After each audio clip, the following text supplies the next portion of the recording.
Leo tumekuja kuona kufanya rambe na kuweka kanisa wakfu na kufanya rambe. Nipongeze Nyasao kwa kazi aliyoifanya na wageni wote waliokuja, Jenerali Lega, wengi wamekuja.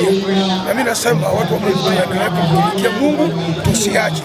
Ukimtumikia Mungu, Mungu hawezi kukuacha, na Mungu lazima kushika mkono. Na nimpongeze hata rais wangu kwa sababu hata yeye hapa alivyosema viongozi wengi wamekuja, na tuendelee kumwombea kama nilivyokuwa sisi wa Sabato, tunaendelea kuombea nchi nzima na tunaendelea kuombea rais. Nyasao nikupongeza kwa kazi iliyofanya, na hii shule nataka kujenga, uijenge iwe shule nzuri kuliko zote. Na umesema kuanzia chekechea mpaka form 6, na sisi tumuige Nyasao, tufanye kazi ya Mungu, tujenge makanisa kwenye kanisa letu, tutengeneze kanisa nzuri ambapo watu wakija wanaona kanisa, sio kanisa inavuja au kanisa la kwamba na wewe. Mungu ambariki, Mungu ambariki na wachungaji wangu, askofu wangu wote walikuja, watu wa serikali walikuja.